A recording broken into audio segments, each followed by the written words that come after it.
நேத்து பார்த்தீங்கன்னா, Netflix சீரிஸ்லேருந்து squid கேம்னு ஒரு கேம் நடத்தியிருப்பாங்க. அது எதுக்குன்னா, Netflixல ஸ்குவிட் கேம் பத்தி ஒரு சீரிஸ் நடக்குது. ஸோ, அந்த சீரிஸ வந்து அவங்க ப்ரமோட் பண்றதுக்காக இப்படி ஒரு கேம பிக் பாஸ் கண்டஸ்டன்ட்ஸ்க்கு குடுக்குறாங்க. ஸோ தட் வந்து மக்கள் எல்லாரும் அத இன்ட்ரஸ்டடா பார்ப்பாங்க அப்படிங்கிறதுக்காக தான்.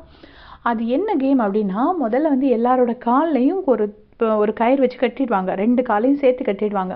அப்ப நம்மளால ஃபாஸ்ட்டா மூவ் பண்ண முடியாது. அதுக்கப்புறமா ஒரு கிரீன் லைட், ரெட் லைட் சேலஞ்சுன்னு. கிரீன் லைட் எரியும்போது என்ன ஆகும்னா, மியூசிக் ப்ளே ஆகும்.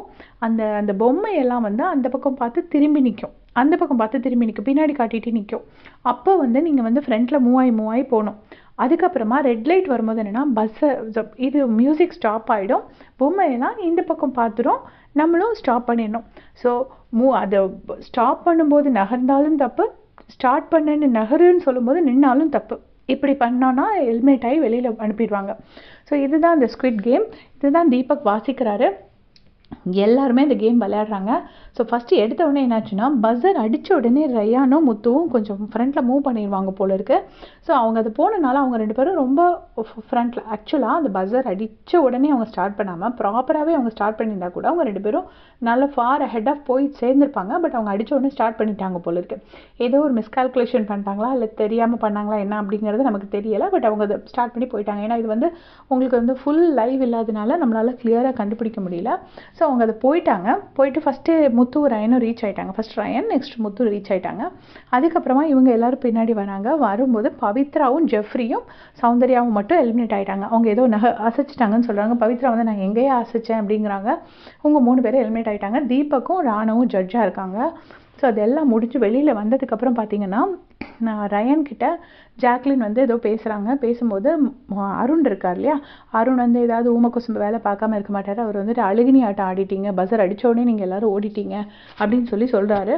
ஸோ சொன்னதுக்கப்புறமா அது அவர் சொன்னதுக்கப்புறம் தான் அந்த சண்டை ஆரம்பிக்குது. அப்போ இவங்கெல்லாம் வந்து பஸர் அடித்த உடனே நீங்கள் போயிட்டீங்கன்னு சொல்லும்போது முத்துக்கு கோவம் வருது. ஆமாம், நான் அப்படி தான் போனேன், இப்போ என்ன நீங்கள் சிறப்பாக விளையாண்டீங்க, இந்த மாதிரி ஒரு ஆர்கியூமெண்ட்டு. அது வந்து மஞ்சரி உடனே சொல்கிறாங்க, இப்படி நீ பேசுகிறது தப்பு அப்படிங்கிறாங்க. உடனே ஜாக்லின் சொல்கிறாங்க, சரி நீங்கள் தான் கரெக்டாக விளையாண்டீங்க விடு அப்படின்னு சொல்லி ஜாக்லின் சொல்கிறாங்க. உடனே இப்போ இது மட்டும் கரெக்டாக அப்படின்னு சொல்லி முத்துக்குமரன் கேட்குறாரு. ஆக்சுவலாக முத்துக்குமரனுக்கும் மஞ்சரிக்கும் ஒரு சின்ன ஆர்குமெண்ட் வருது. பட் 2 பேருமே அதை ரொம்ப பில்டப் பண்ணாமல் அப்படியே விட்டுட்டாங்க. இதுதான் என் கேம்னோடனே அதான் என் கேம் அப்படின்னு சொல்லி 2 பேரும் மாறி மாறி பேசிட்டு அப்படியே விட்டுடுறாங்க. அதுக்கப்புறமா ஜாக்லின் வந்துட்டு ரயான் கூட ஒரு கான்வர்சேஷன் வருது. அப்போ ரயான் சொல்கிறாரு, நாங்கள் பஸர் அடித்த உடனே போகலைனாலும் நீங்கள் ஒன்றும் ஜஸ்ட் எங்கள் பின்னாடி தான் வந்துட்டு இருந்தேன்னு சொல்கிறீங்க. நீங்கள் ஒன்றும் ஜஸ்ட் எங்கள் பின்னாடி வரல, நீங்கள் ரொம்ப ஃபார் பிஹைண்டாக தான் வந்துட்டு இருந்தீங்கன்னு சொல்லிட்டு ரயான் சொல்கிறாரு. ஸோ அதை வச்சு ரயானுக்கும் ஜாக்லினுக்கும் ஒரு ஆர்குமெண்ட்.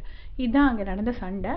ஸோ இதுதான் அந்த ஸ்குவிட் கேமோட இது. எனக்கு என்னவோ அந்த சண்டை வந்து கொஞ்சம் ஜாக்லின் வந்து தேவையில்லாமல் அதை கொஞ்சம் ரொம்ப ஸ்பைஸ்அப் பண்ண மாதிரி இருந்தது.